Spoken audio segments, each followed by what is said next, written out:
Welcome friends, নতুন একটা ভিডিওতে। আজকে ভিডিওটা খুবই ইম্পর্টেন্ট এবং আজকের ভিডিওটা TPA 3116 অ্যাম্পলিফায়ারের পাওয়ার সাপ্লাই নিয়ে। সো আমার সামনে দেখতে পাচ্ছেন বেশ কিছু পাওয়ার সাপ্লাই আছে এবং বেশ কিছু TPA 3116 এর অ্যাম্পলিফায়ার আছে। সো আজকের ভিডিওতে আমি ডিটেলসে বলে দিব কোন অ্যাম্পলিফায়ারের জন্য কোনটা বেস্ট হবে। সো ভিডিও শুরু করার আগে আপনাদের বলে দেই, একটা TPA 3116 আইসি কিন্তু 100 ওয়াটের হয়ে থাকে, সেটা হোক মোনো বা স্টেরিও। সো একটা TPA 3116 আইসি দিয়ে যদি কোনো অ্যাম্পলিফায়ার তৈরি করা হয়, সেক্ষেত্রে কিন্তু ওই অ্যাম্পলিফায়ারটা 100 ওয়াটের বেশি আউটপুট দিতে পারবে না।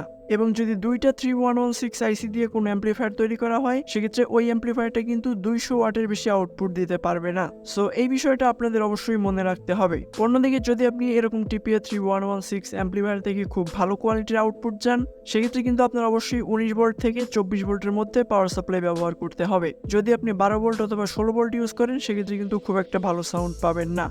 এবার অনেকে চায় যে এরকম ধরনের কোনো ল্যাপটপের অ্যাডাপ্টার দিয়ে TPA 3116 আইসি চালানোর জন্য।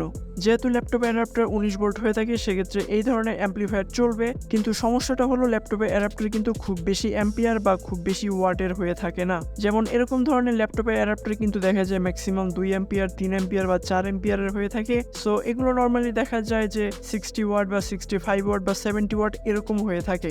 সো যদি আপনি এই ধরনের ল্যাপটপের অ্যাডাপ্টার ইউজ করে কোনো সিঙ্গেল আইসির TPA 3116 অ্যাম্পলিফায়ার ইউজ করেন, সেক্ষেত্রে কিন্তু ওই অ্যাম্পলিফায়ার চলবে, কিন্তু ওই অ্যাম্পলিফায়ার থেকে আপনি ফুল পাওয়ার কখনোই পাবেন না, কারণ ল্যাপটপের অ্যাডাপ্টারগুলো আসলে 100 ওয়াটের বেশি হয়ে থাকে না।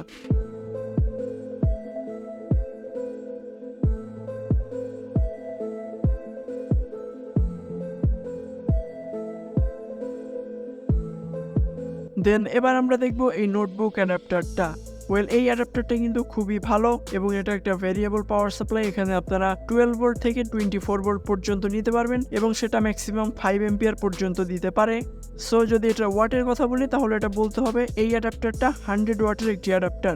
সো এই অ্যাডাপ্টারটা দিয়ে কিন্তু আপনারা সিঙ্গেল আইসির যে কোনো অ্যাম্পলিফায়ার বোর্ড চালাতে পারবেন, যেমন এরকম উজি অডিও ZK502C বা এরকম ধরনের TPA 3116 মোনো বা স্টেরিও যে কোনো বোর্ড। কিন্তু এই অ্যাডাপ্টারটা দিয়ে কিন্তু আপনি এই 200 ওয়াট বা ডুয়েল আইসির যে অ্যাম্পলিফায়ারগুলো পাওয়া যায়, এই ডুয়েল আইসির অ্যাম্পলিফায়ারগুলো চালাতে পারবেন না। সেক্ষেত্রে কিন্তু এই ধরনের অ্যাম্পলিফায়ার থেকে সাউন্ড আপনি অনেকটা কম পাবেন বা বেজের পরিমাণ অনেকটা কম পাবেন। এক কথায় বলতে গেলে এই অ্যাডাপ্টারটা দিয়ে আপনি সিঙ্গেল আইসির যে কোনো অ্যাম্পলিফায়ার বোর্ড ইউজ করতে পারবেন। এবার যদি আমরা বড় পাওয়ার সাপ্লাইটা দেখি, এটা হলো খুব ভালো কোয়ালিটির 24 ভোল্ট 10 অ্যাম্পিয়ারের একটা পাওয়ার সাপ্লাই। সো যদি আমরা এই পাওয়ার সাপ্লাইটার ওয়াটের কথা বলি, তাহলে এই পাওয়ার সাপ্লাইটা কিন্তু টোটাল 240 ওয়াটের। সো এরকম ধরনের 24 ভোল্ট 10 অ্যাম্পিয়ার অ্যাডাপ্টার দিয়ে কিন্তু আপনারা ডুয়েল TPA 3116 আইসি আছে এরকম যে কোনো অ্যাম্পলিফায়ার ইউজ করতে পারবেন, কারণ দুইটা TPA 3116 আইসি কিন্তু টোটাল 200 ওয়াটের হয়ে থাকে। অন্যদিকে আমাদের এই অ্যাডাপ্টারটা হলো 240 ওয়াটের।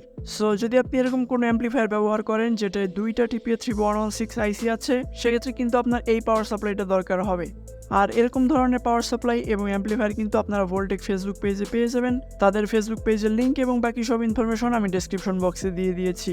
সো আশা করি ভিডিওটা অনেক হেল্পফুল হবে আপনাদের জন্য। এরকম ইন্টারেস্টিং ভিডিও পেতে অবশ্যই আমার চ্যানেলটি সাবস্ক্রাইব করুন। দেখা হবে নেক্সট কোনো ভিডিওতে। Till then, take care.